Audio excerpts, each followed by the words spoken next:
mains sont pleines d'ombre, le cœur chargé de poids. La faute ancienne qui nous rappelle notre choix. On cherche la lumière, un sentier pour s'élever. Mais sans boussole, l'âme se met à douter. Alors on lève les yeux vers le mont du calvaire, où se révèle le seul chemin sans frontières.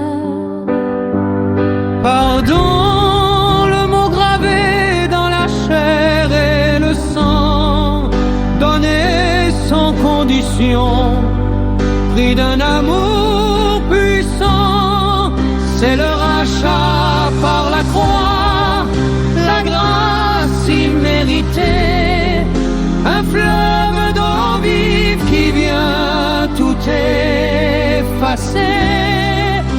Dans l'évangile, on trouve le grand je t'absous.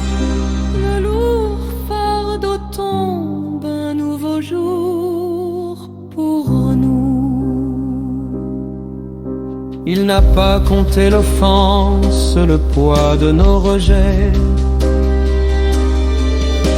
mais a souffert l'agonie sans jamais protester. Le cloulou a percé la main qui tient l'univers entier, pour que l'humanité puisse enfin tout oublier. Ce dont il nous rappelle l'urgence d'adorer, d'ouvrir notre porte à celui qui veut entrer. Le Père n'a plus l'ardoise, les comptes sont soldés. Gardons foi en son Fils, nous sommes réhabilités. Quand nous nous repentons que l'orgueil s'est brisé, Dieu nous voit comme si nous n'avions jamais péché. Il nous revêt de blanc de sa parfaite justice. Fini la dette sombre, fini la cicatrice. Car si le Père a pardonné, qui sommes-nous pour juger? La même pureté doit aussi nous guider.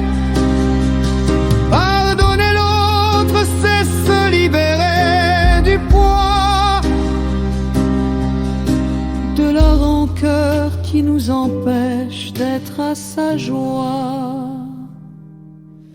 Pardon, le mot gravé dans la chair et le sang, donné sans condition, pris d'un amour puissant, c'est le rachat par la croix, la grâce imméritée, un fleuve d'eau vive qui vient tout effacer. Dans l'évangile, on trouve le grand je t'absous. Le lourd fardeau tombe, un nouveau jour pour nous.